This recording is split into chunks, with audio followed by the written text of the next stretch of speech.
su cui soltanto può prosperare l'imprenditorialità e che qui facciamo il possibile di coltivare, orientando adesso un maggior numero di giovani verso le facoltà economiche, verso le facoltà di management.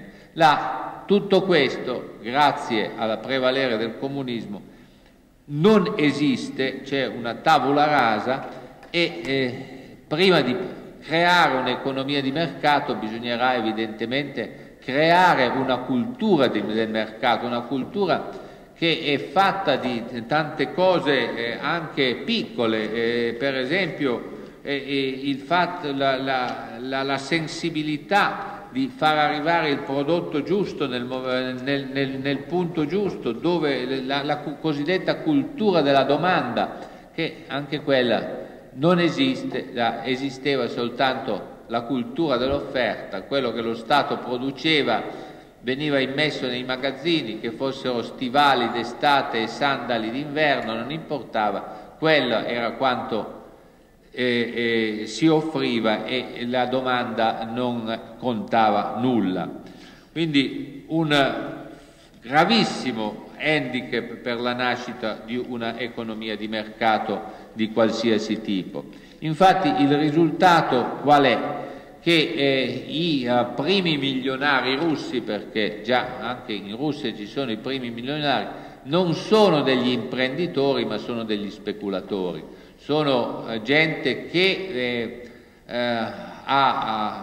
si è dedicata all'intermediazione di beni scarsi, ma rarissimamente alla produzione. Mancanza di cultura, uno dei fenomeni del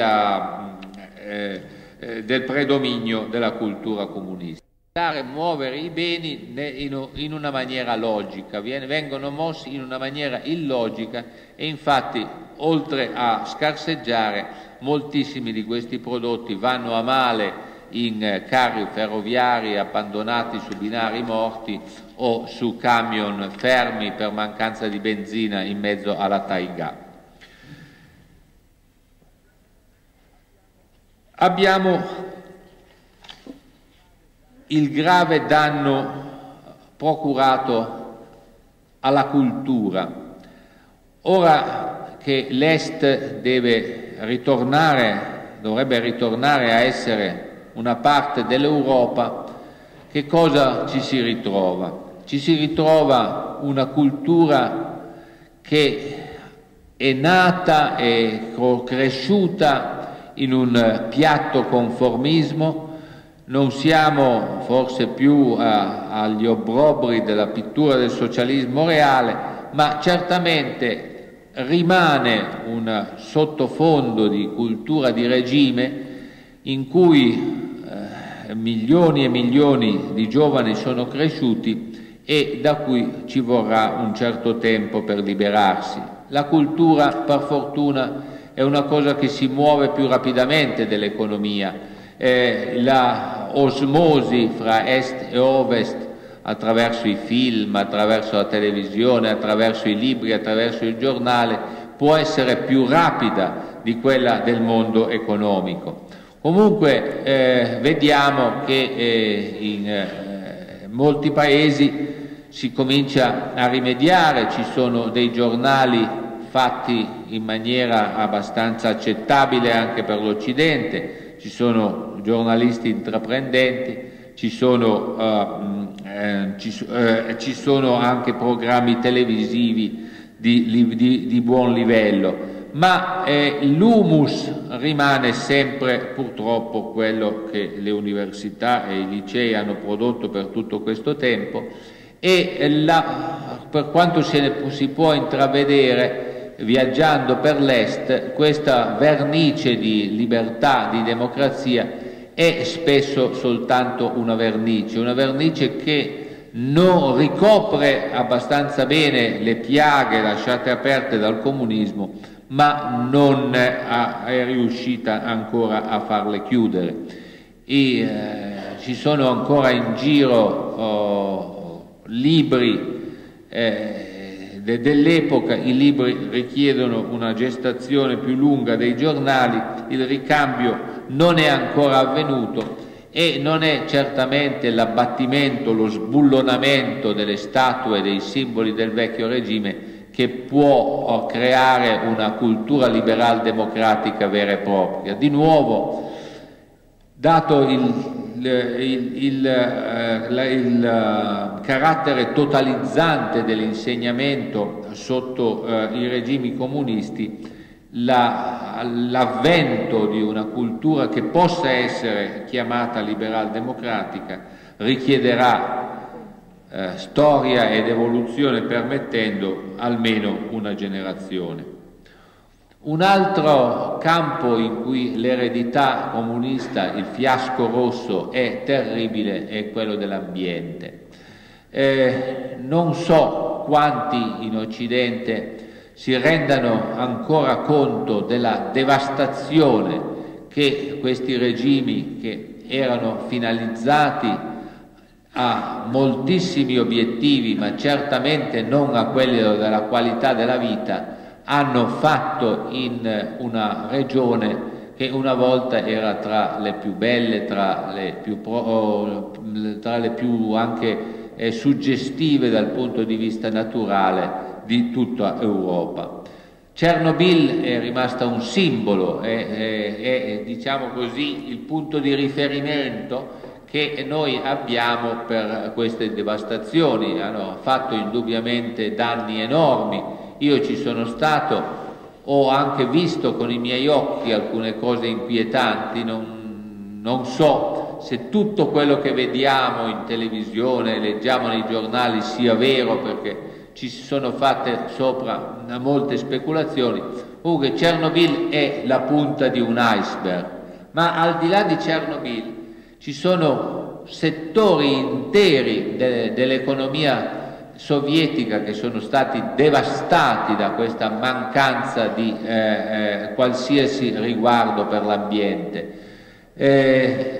Milioni di ettari di terra, delle terre migliori, anche in Ucraina per esempio, hanno sofferto per un fatto in sé che sembra quasi incredibile, cioè la mania di gigantismo dell'industria meccanica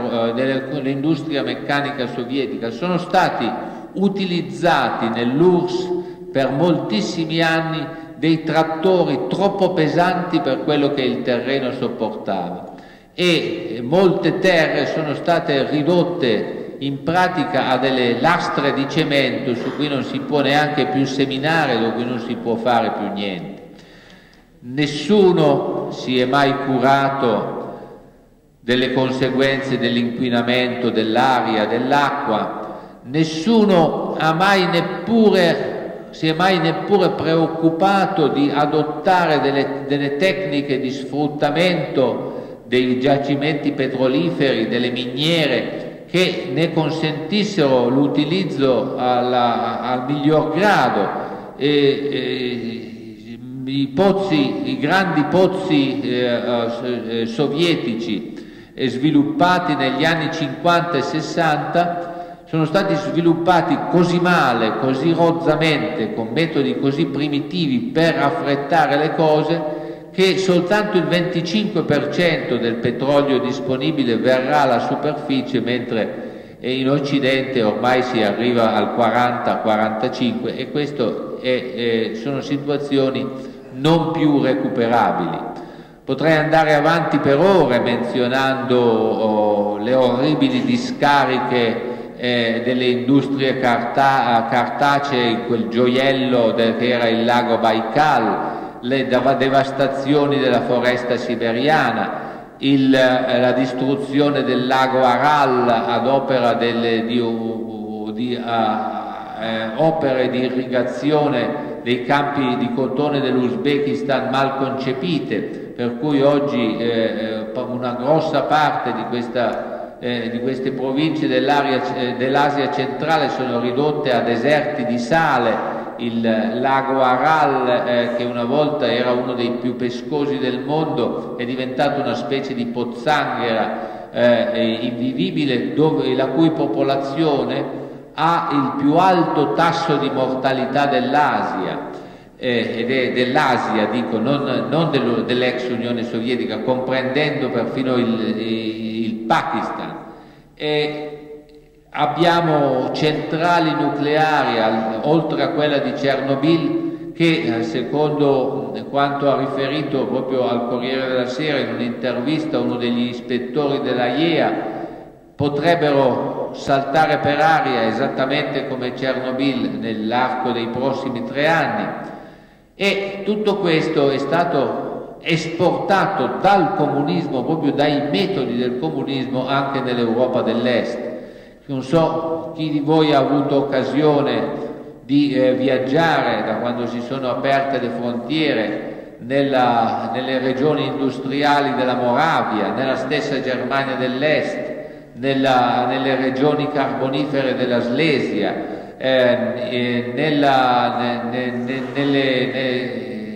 nelle regioni minerarie della Romania.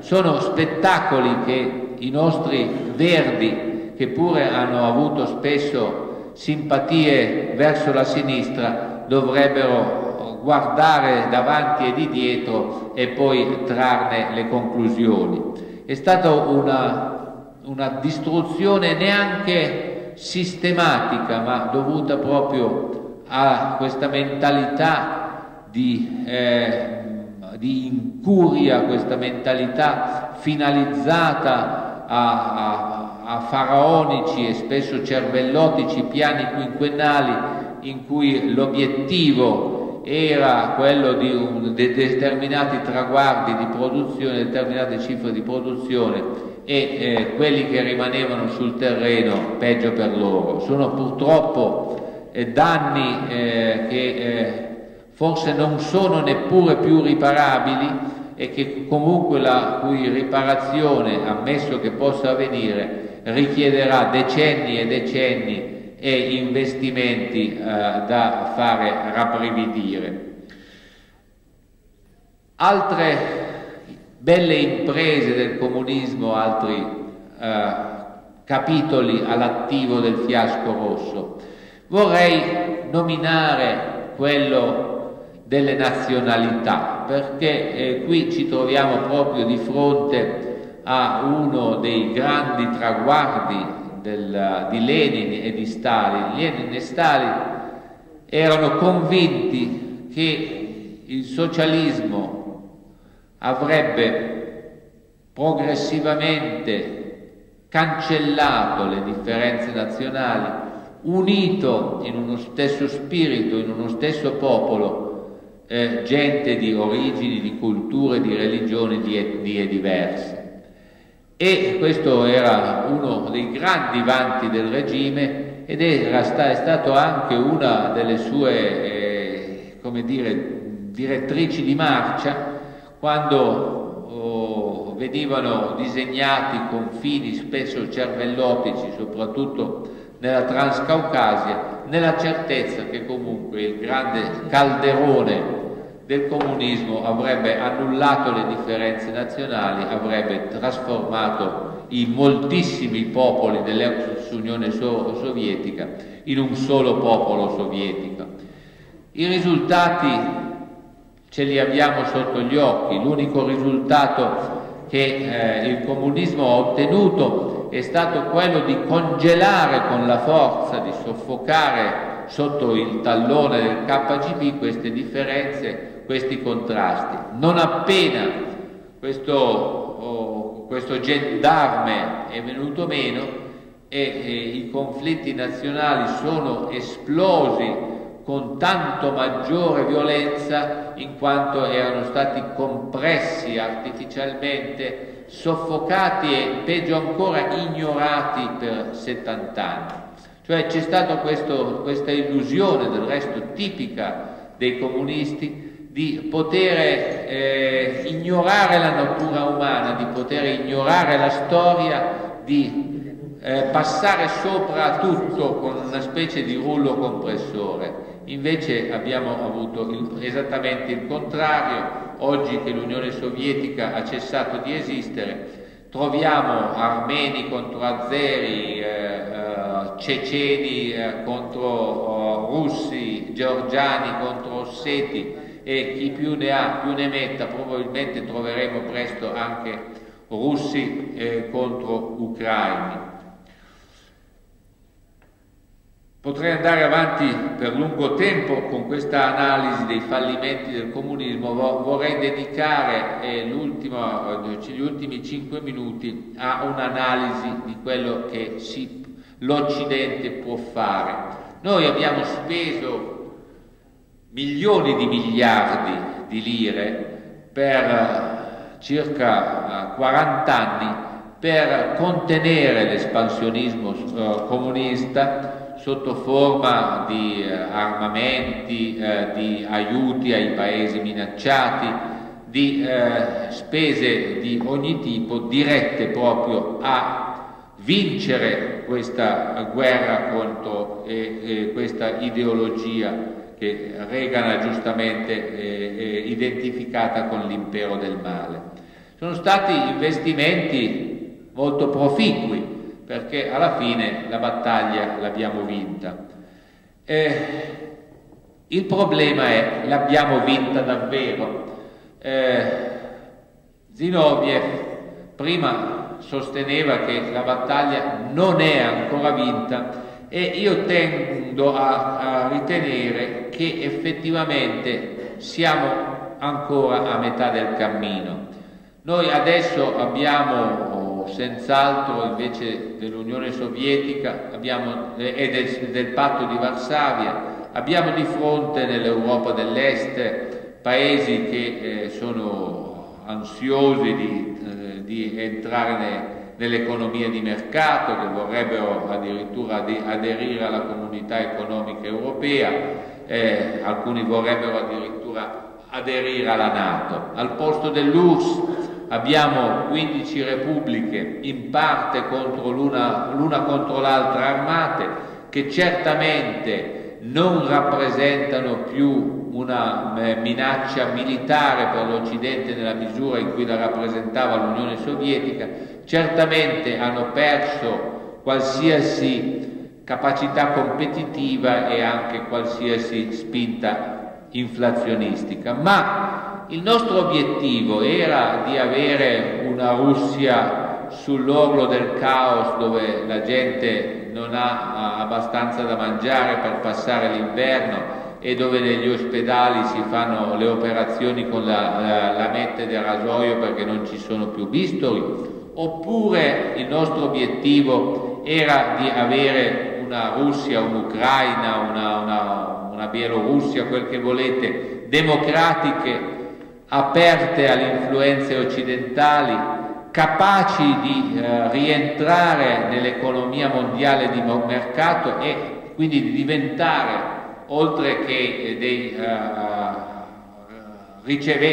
ricettacoli di operazioni caritatevoli, anche dei potenziali mercati. Io credo che l'obiettivo sia il secondo e non il primo, perché il primo comporta una condizione di perenne incertezza, comporta la possibilità che un golpe di sinistra o di destra riporti al potere vecchie forze che potrebbero trovare in una specie di furia xenofoba una ragione di coesione per delle popolazioni che non sanno più che cosa pensare, non sanno più che cosa credere, e che quindi potrebbero costringerci a tornare sul piede di guerra. Se noi riuscissimo invece ad arrivare al secondo obiettivo, cioè quello di avere dei partner veramente democratici e capaci di stare in piedi sulle proprie gambe, la cosa sarebbe in prospettiva futura tutto completamente diversa. E qui è nato il grande dibattito: sta a noi occidentali rimediare ai danni di 70 anni di fiasco rosso, oppure dobbiamo lasciare che se la sbrighino da soli, che si tolgano più o meno da soli le castagne dal fuoco?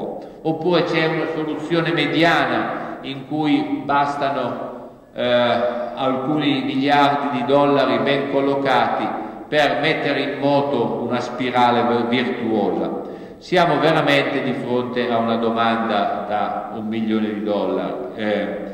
È chiaro che i paesi comunisti, non solo quelli dell'ex URSS ma anche quelli dell'Europa dell'Est, tendono a farci credere che siamo noi a dover pagare la loro riconversione, a aiutarli a recuperare questi 1, 2, 3 generazioni di ritardo che hanno accumulato sul piano economico.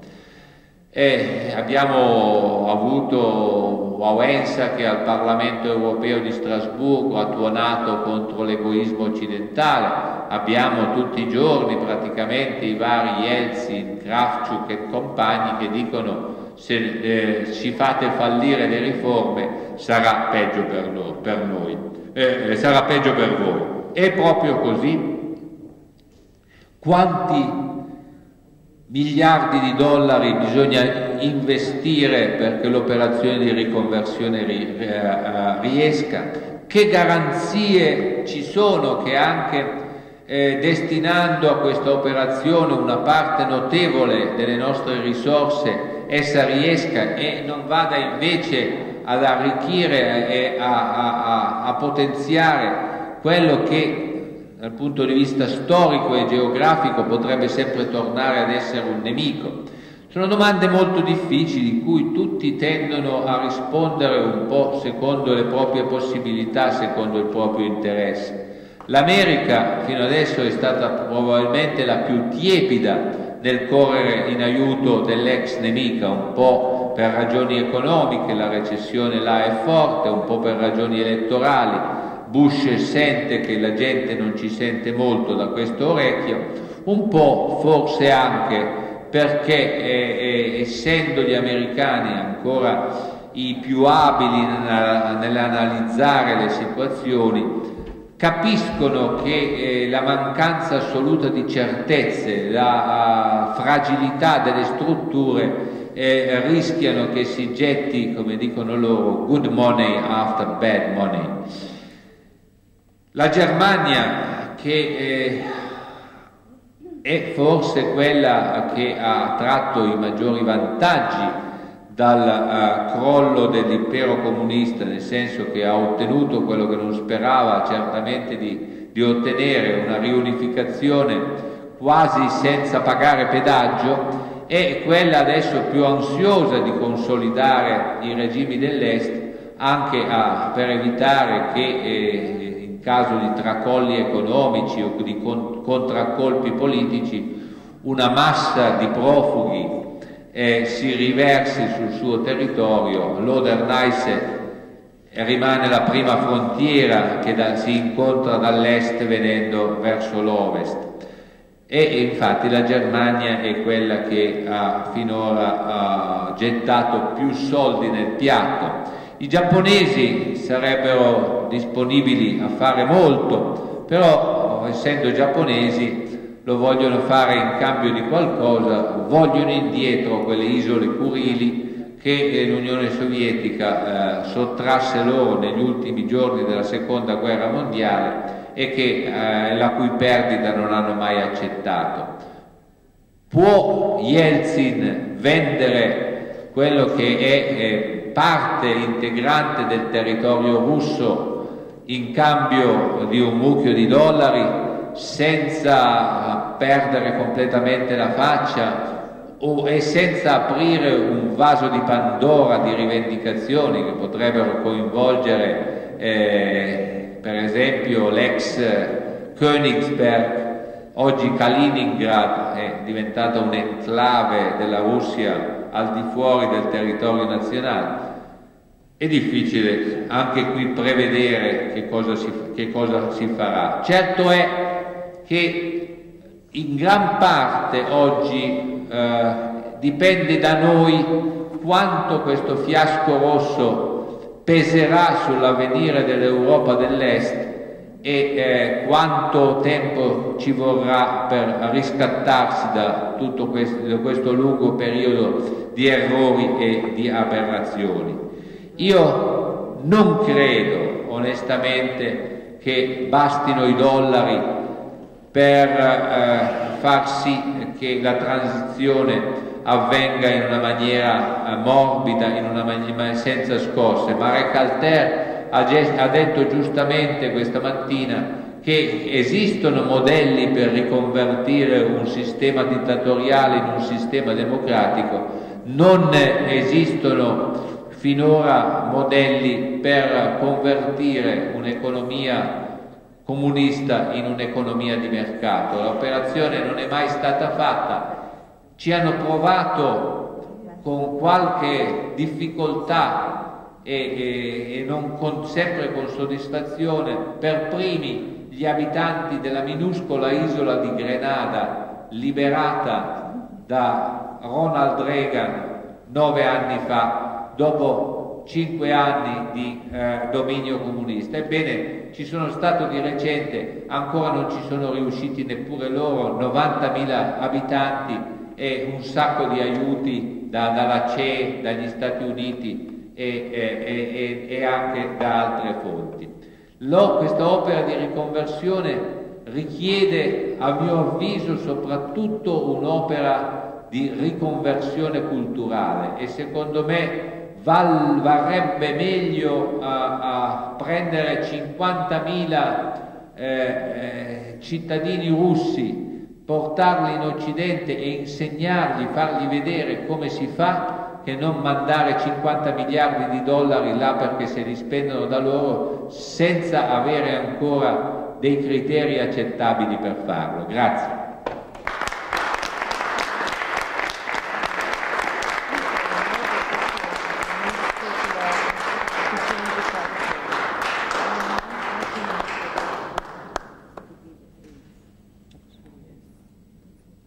Pare ci sia Massimo, ma ci sono altri oratori russi che in parte hanno seguito.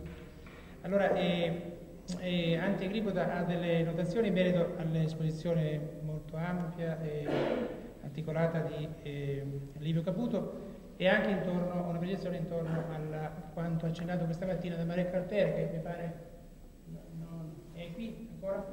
È uscito? È appena uscito. Però parallelamente i due amici che sono qui a sinistra mi dicevano che loro vorrebbero pure fare delle notazioni rispetto all'esposizione fatta adesso. Allora forse anche per questione di tempi, perché poi Ellerstein deve, se tu permetti, no? E poi dopo passiamo la parola. Allora sono felicissimo. Sì, però, no, sto ascoltando. Però ho l'impressione che... devo fare del dialogo, va bene. No, non è obbligatorio. No. Però... non c'è obbligazione. Come preferisci? Ah sì, allora va bene. Poi eventualmente interviene se c'è. Perfetto. Allora, sono felice di avere qui alla mia sinistra Dominique Dusanti. È uscito da un mese circa il libro Les années passion presso le pressi della Renaissance a Parigi, e io in vario modo, per telefono, negli incontri anche a Venezia con Gian Daniele, ho avuto degli echi vari. Io mentre viaggiavo per la preparazione ho cominciato a sfogliarlo, devo però leggerlo attentamente, mi è sembrato molto, molto bello questo libro e mi pare che contenga molti elementi anche storici, no? Anzi è proprio la storia, no? E qui c'è romanzo, ma è quasi una storia, insomma. Pas tout à fait. C'est une situation ecco, esatto. Allora, quindi sono felice adesso di passarle la parola. Merci. Alors, il vient d'y avoir deux exposés qui étaient des fresques puissantes et extrêmement polémiques.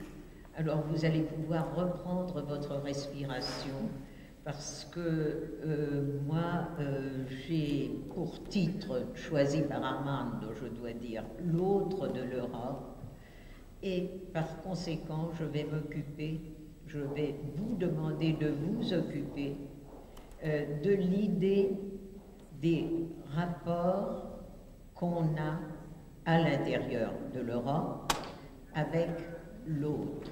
Alors, moi, quand je commence à travailler sur quelque chose, je regarde toujours d'abord le dictionnaire, c'est une manie. Alors, dans le dictionnaire, j'ai trouvé quelque chose de très très plat, autre qui n'est pas le même, et puis une autre petite phrase, autre qui est devenu différent. Alors voilà, on peut donc devenir plus autre qu'on était. Parce que l'autre, au début, quand on y pense, c'est celui qui n'est pas soi, c'est l'autre du couple, en amour ou en amitié. Et c'est très difficile de partir de l'illusion de la fusion pour arriver à la réalité de la spécificité et de l'altérité de l'autre. Tous les conseillers conjugaux vous disent « Respectez la spécificité de votre conjoint, il est un autre ». Alors, quand il s'agit de rapports sociaux, ça devrait devenir beaucoup plus facile. Ça devrait partir de l'idée de l'amitié, telle que Montaigne l'a définie, parce que c'était lui et parce que c'était moi. Il ne disait pas que la Boétie et lui, c'était la même chose. L'amitié a eu lieu parce que c'était lui et parce que c'était moi. L'autre de l'Europe, qu'est-ce que c'est? Alors, dans mon adolescence, c'est très simple. Je me disais, les Européens, ils sont tous semblables. Et l'autre, c'est celui qui est morphologiquement différent, c'est-à-dire qui vient d'Afrique et d'Asie. Ça, c'était simple, sauf que je me trompais tout le temps, parce qu'il y a en France des Antillais, par exemple, qui sont français depuis des générations, qui n'ont pas la même morphologie. Et puis, très vite, l'autre, c'est devenu l'Européen de l'Est.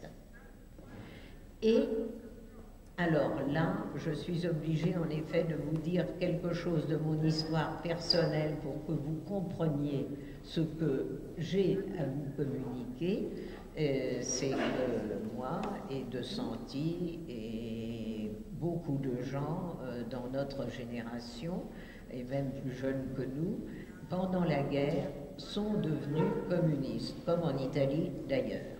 Et que je l'ai été, donc, de la guerre de 1943 à 1956.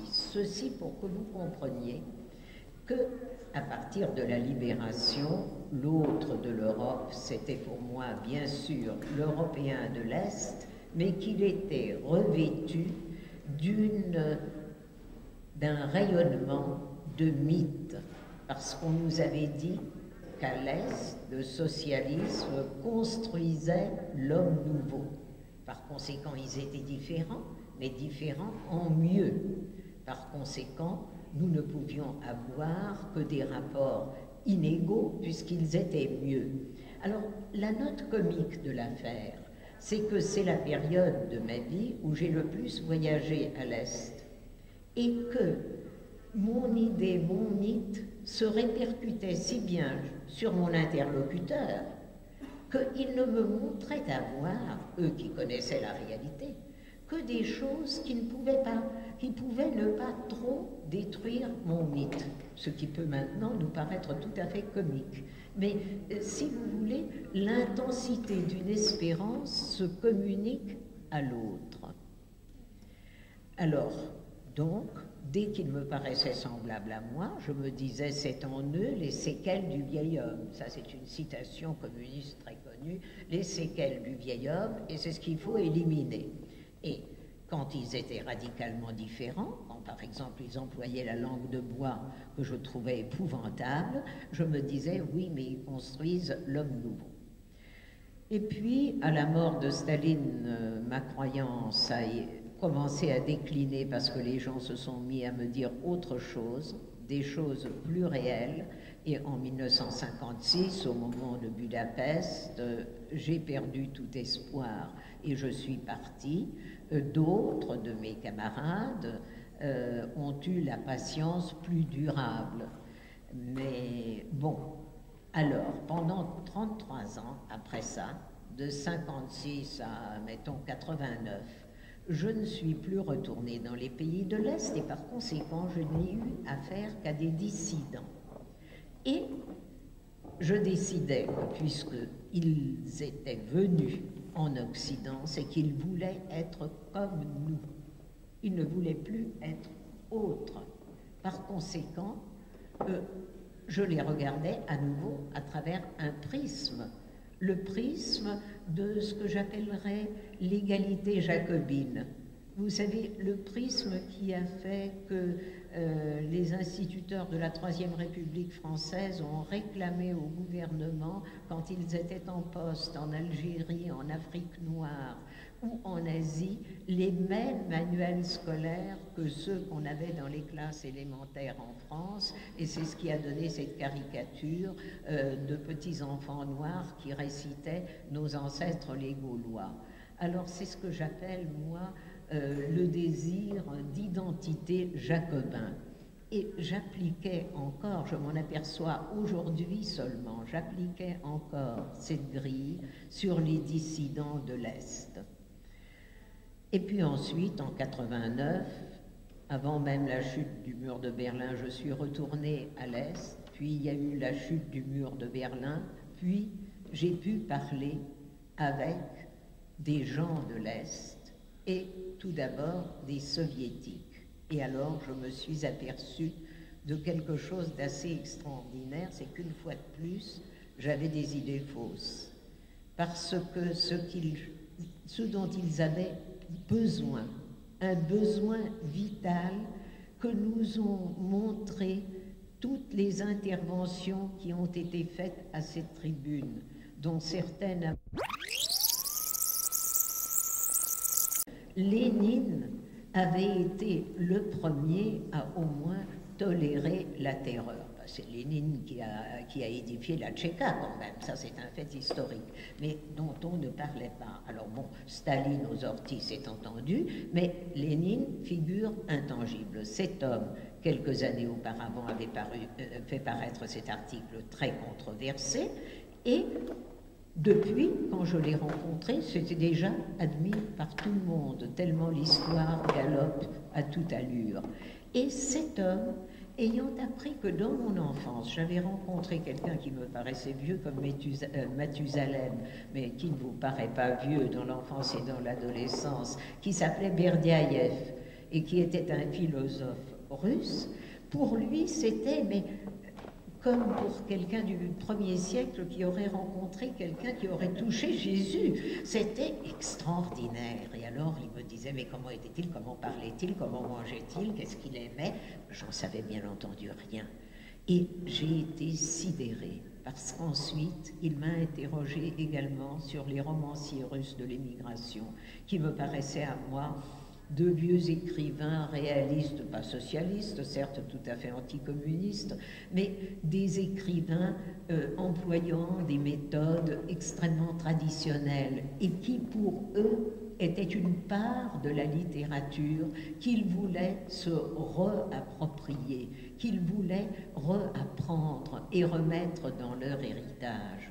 Et alors j'ai compris qu'évidemment, chacun a besoin de son héritage, ne serait-ce que pour le rejeter, mais il faut le posséder en entier, il faut pouvoir en faire le tour. Et que eux, ils ont été pendant 75 ans frustrés et de la vérité, pour autant qu'on puisse dire qu'elle existe, de la vérité de leur histoire, et même du fait matériel de pouvoir lire des livres écrits par des Russes, mais des Russes qui avaient émigré. Et ça a beaucoup changé mon idée sur ce que pouvait vouloir cet autre de l'Europe qui voulait être autrement autre que nous avions nous décidé qu'il devait l'être. Et il faut avouer qu'il en a bien le droit. Et que finalement, chez quelqu'un comme moi qui se croyait absolument anticolonialiste, même du point de vue de la culture, car j'ai pas mal vécu en Afrique, donc j'ai fait la connaissance d'autres cultures et d'autres civilisations. Je savais ce que c'était, mais il me semblait que la culture européenne, au moins, était une, et que là, on pouvait partager en toute tranquillité. Mais Encore faut-il avoir la même chose à partager. Et eux qui étaient frustrés n'avaient pas à partager la même chose que nous. Et par conséquent, ma vue a été extrêmement changée. Et il y a eu d'autres rencontres, la rencontre de psychiatres soviétiques qui commençaient à pratiquer la psychanalyse. Alors là, c'était bien autre chose, parce que les historiens me disaient, en gros, en somme, vous, avec votre école des annales, vous voulez analyser l'histoire par période, mais nous sommes très intéressés par le rôle des individus dans l'histoire, en gros, hein, en très schématique. Mais alors, les psychanalystes, c'est autre chose. Ils se trouvaient en face d'une psychanalyse qui, en France, et je suppose qu'il en est de même en Italie, est morcelée en groupes affrontés, qui se lancent d'ailleurs les mêmes noms à la figure, mais différemment, et par conséquent, ils s'entre-déchirent, et eux, c'était absolument pas leur préoccupation.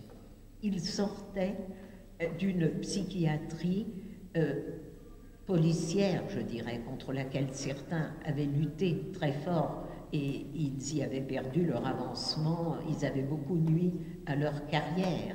Et pour eux, la psychanalyse, le freudisme, le concept même de l'inconscient, les thérapies analytiques étaient quelque chose qu'ils pratiquaient pour certains d'entre eux en secret, depuis des années, mais en secret.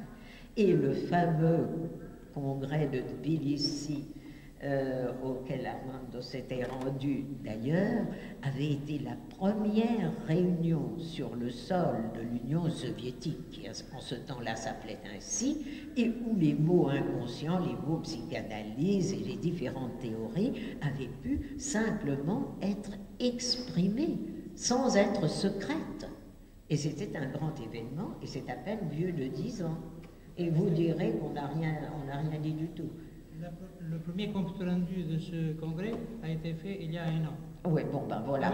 Bon, alors vous voyez à quel point pour eux, ce qui nous paraît à nous un acquis qu'on connaît depuis toute notre vie, la psychanalyse, enfin le fait que l'inconscient existe et qu'il peut être exploré, pour eux était une nouveauté à découvrir ou simplement quelque chose à populariser, quelque chose dont il fallait pouvoir parler ouvertement, mais dont eux n'avaient jamais pu parler ouvertement, puisque le premier compte-rendu de ce congrès, très prudent, et organisé par quelqu'un qui, Dieu sait, était pro-soviétique, qui a disparu depuis, eh bien, ce premier congrès a attendu 9 ans pour se voir popularisé.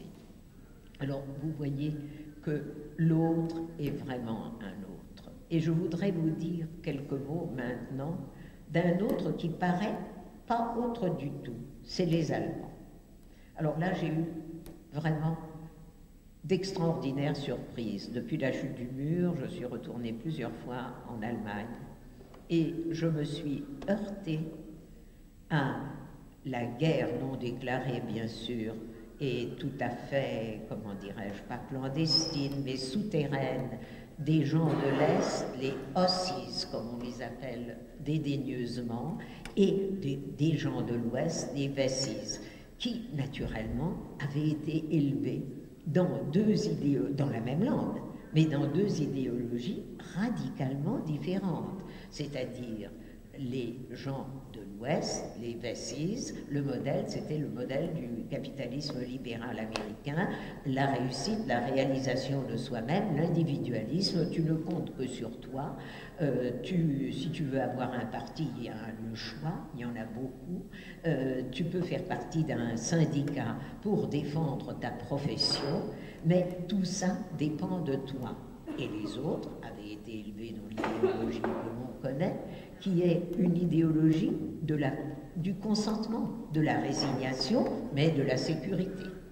Alors, comme le disait Marek Alter ce matin, ce qui les intéressait le plus dans la télévision ouest-allemande, c'était la publicité, parce que ça montrait des produits que les autres pouvaient acheter, que eux ne pouvaient pas acheter. Alors maintenant, bien sûr, ils peuvent les acheter à condition justement de pouvoir les acheter. Tout est dans le mot pouvoir.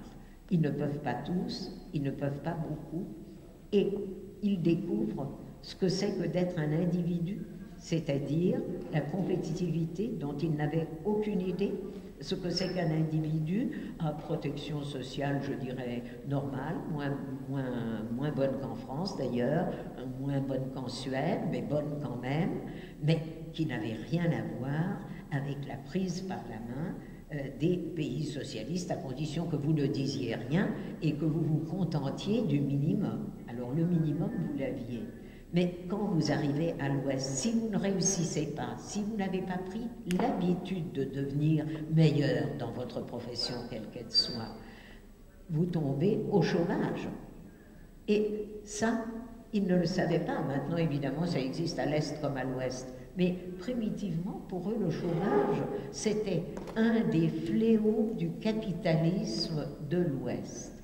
Et alors, voilà donc l'Est et l'Ouest affrontés dans la même langue, entre des gens que rien physiquement ne distingue, surtout maintenant que tout le monde est habillé à peu près de la même façon, et entre des gens qui ont des racines communes. Et il arrive aux gens de l'Est quelque chose de terrible, c'est qu'on leur avait expliqué que puisqu'ils étaient les militants du socialisme mondial, ils ne participaient pas du tout de cette chose horrible qu'est la responsabilité collective pour les crimes du nazisme, qui à l'Ouest a été porté très lourdement par la première génération, par moments rejeté par les générations qui ont suivi, mais qui quand même est admise, combattue quelquefois, mais admise comme telle. Or, les gens de l'Est ignoraient que ça existait. Le marxisme les avait lavés de tout ça. Alors, ils tombent à l'Ouest, si j'ose dire, et ils sont devant une double responsabilité collective, celle pour les crimes de l'hitlérisme, à laquelle ils n'échappent pas plus que les enfants du même âge des Allemands de l'Ouest, mais aussi celle du socialisme qui a réduit l'Allemagne de l'Est à l'état lamentable que nous constatons à présent. Alors, ils sont réellement dans un état à la fois d'affrontement et de volonté chacun de prendre à l'autre ce qu'il avait de mieux, qui est assez dramatique par moment. Par exemple, je vous parle des femmes, puisqu'il y a de nombreuses femmes dans la salle. Eh bien, les Allemandes de l'Ouest, vous le savez, ont une loi très restrictive sur l'avortement, et les Allemandes de l'Est avaient conservé des premières années où on essayait encore d'appliquer quelque chose de la théorie, une loi très libérale sur l'avortement. Alors, évidemment, les Allemandes de l'Est veulent que ça continue, les Allemandes de l'Ouest veulent le conquérir. Alors ça, c'est un affrontement, et puis tout le reste que je vous ai dit. Et je viens de tomber, et c'est là-dessus que je conclurai, sur un livre extrêmement intéressant, fait par deux psychanalystes, en tout cas psychiatres, mais je crois psychanalystes, l'un de l'Est, l'autre de l'Ouest. Maas de l'Est de Halle et Müller de l'Ouest de Francfort. Et ça s'appelle « L'unité commence à deux ». Die Einheit beginnt zu zwei, à deux. Et alors, évidemment, ils décrivent chacun ce qu'ils éprouvent face à l'autre. Et ils s'aperçoivent qu'il n'y a pas un ange et un diable, comme chacun le croyait, et qu'il faut qu'ils admettent qu'il y avait, même dans ce qu'ils haïssaient, des traits qu'ils voulaient acquérir, qu'ils veulent acquérir, et qu'il y avait aussi dans ce Ouest tellement rêvé, tellement mythifié, comme nous autres au Parti communiste, on mythifiait l'homme nouveau qui n'a jamais commencé à se construire. Bon, eh bien, dans ce mythe de l'Ouest, le mythe opposé, il y avait aussi cette chose terrible qui s'appelle l'argent et qu'il fallait acquérir. Et par conséquent, nous sommes en ce moment dans un méli-mélo, un affrontement, une incertitude totale, parce que pour chacun, qu'il soit de l'Ouest ou de l'Est, même quand ça ne se passe pas dans la même langue, même quand ça n'est pas comme en Allemagne, langue à langue et famille à famille, l'autre se révèle complètement différent. Bien sûr, il y a les croyants des églises dont Madame Ivanova a parlé hier. Pour eux, c'est peut-être un peu plus facile parce qu'ils font un repli sur la foi. Mais même les églises étaient différentes, car par exemple l'église protestante allemande, je dois le dire, dans les années, à la fin des années 80, était une église de combat social, forcément, puisqu'elle était à l'Est. Et ensuite, quand ces pasteurs sont venus à l'Ouest, ils ont trouvé une église beaucoup plus traditionnelle. De sorte que c'est absolument vrai que le pessimiste, c'est un optimiste bien renseigné. Ça, c'est tout à fait vrai. Il n'y a peut-être pas de quoi devenir pessimiste, mais il y a de quoi se poser des questions très sérieuses sur ce que l'autre désire vraiment de nous et ce que nous sommes capables de lui communiquer et de lui donner. Voilà, je vous remercie de votre attention.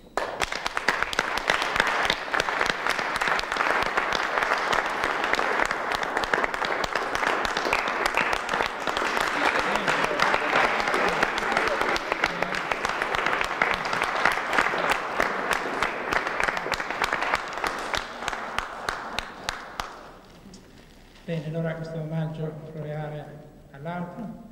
E passiamo ora la parola a Jean Hellestein. Prego. Par une belle nuit de juin 1941, et même c'était la première nuit de l'été, des millions d'hommes se sont ébranlés pour détruire l'Union soviétique.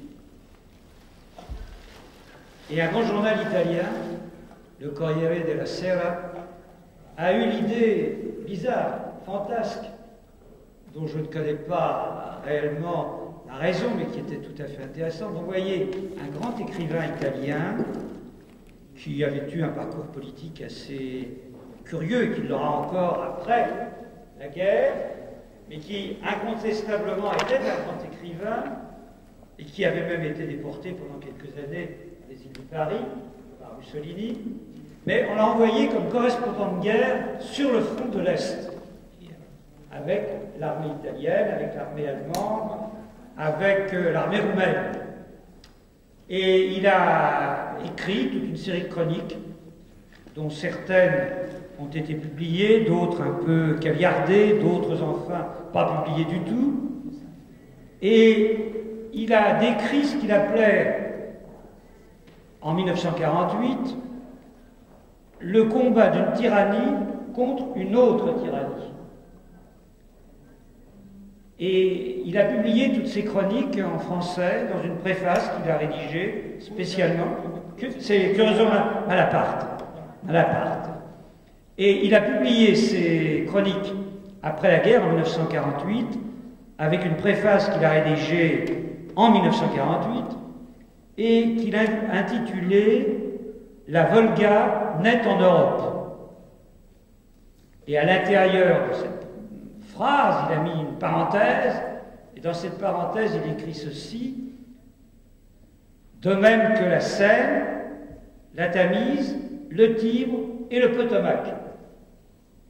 Et je vois que c'est assez vrai, que c'est assez intelligent d'avoir écrit ça. Et c'est pourquoi la notion d'Europe culturelle, à laquelle se faisait allusion ce matin assez longuement Marie Calter, je suis d'accord avec lui sur l'essentiel de ce qu'il disait, mais en même temps, nous ne pouvons pas limiter l'Europe, même dans sa dimension purement géographique. Car comment enlever la culture américaine, par exemple, de la culture européenne? Il y a une symbiose totale entre la culture américaine et la culture européenne. Je dirais pour le bien et pour le mal. C'est vrai pour les séries américaines, mauvaises séries que nous voyons à la télévision, mais c'est vrai aussi pour les bons films américains, pour la littérature, pour toute une série d'apports culturels qui appartiennent aujourd'hui intégralement à la culture européenne. Et c'est une difficulté de construire, pour cette raison, la culture européenne, parce que la culture européenne ne peut pas être totalement européenne. Et si je creuse encore un peu plus, je constate que même dans des pays qui sont très loin, du moins historiquement, peut-être pas géographiquement, il y a des apports de la culture européenne qui sont aussi considérables. Et je crois qu'il ne faut pas que l'Europe devienne une forteresse culturelle face à d'autres empires, face à d'autres cultures, ou même aux enfants naturels de la culture européenne, comme l'est par exemple la culture américaine. Et je crois que ça c'est très important parce qu'il y a eu pendant longtemps, et il y a encore à l'heure actuelle en Europe, une espèce d'anti-américanisme vulgaire qui tente à rejeter comme une espèce d'empire du mal tout ce qui vient par exemple des États-Unis, pour mieux consommer d'ailleurs la culture américaine. Et il n'y a pas si longtemps, au début du septennat de François Mitterrand, notre ministre de la Culture critiquait vigoureusement le cinéma américain en rejetant le cinéma américain. Et aujourd'hui, il a heureusement bien changé, puisqu'il donne des titres glorieux, comme celui de commandeur des arts et des lettres, à un éminent représentant de la culture américaine, comme Sylvester Stallone.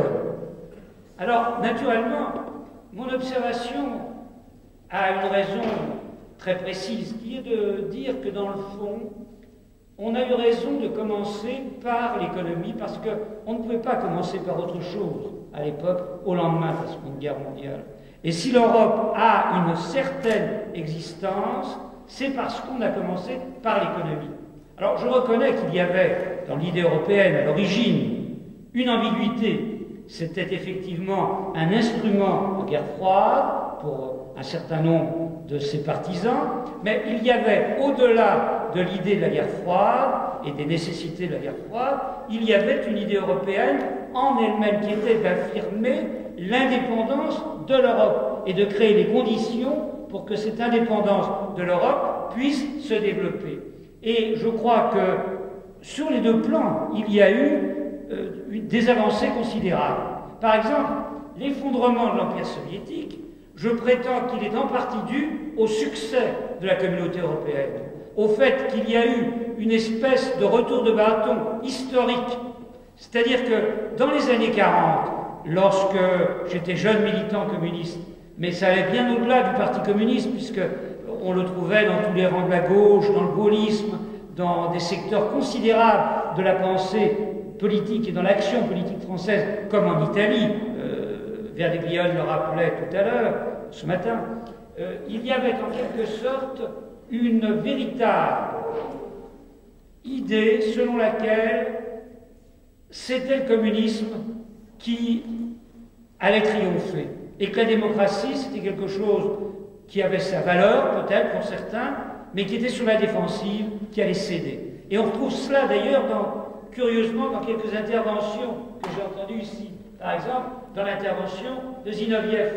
Et j'étais très étonné au départ. Je me suis dit, mais pourquoi un homme aussi courageux que l'a été, aussi perspicace que l'a été Zinoviev, a cette idée? C'est parce que dans le fond, il a vécu et il vit avec un certain mythe qui était le mythe de la puissance soviétique et des problèmes que cette puissance soviétique avait à aborder. Et je crois en 1937, au pays du grand mensonge, c'est-à-dire qu'il avait bien compris la distorsion qu'il y avait entre le discours et la réalité, entre la théorie et en même temps la praxis soviétique. Et fondamentalement, il me semble que nous avons commis vis-à-vis de l'Union soviétique une double erreur historique, les uns et les autres, à des moments différents, selon des modalités différentes, mais une double erreur. La première, ça a été de penser que c'était le paradis, et c'était vrai au lendemain de la Seconde Guerre mondiale, pendant 15-20 ans, ça a été prédominant chez les intellectuels. Et ensuite, ça a été de penser que c'était une superpuissance que c'était une superpuissance militaire, ce qui était vrai, mais ce n'était pas du tout une superpuissance économique, et cela, nous ne l'avons pas vu, ou peu de gens l'ont vu, et je crois que cela a eu évidemment des raisons diverses.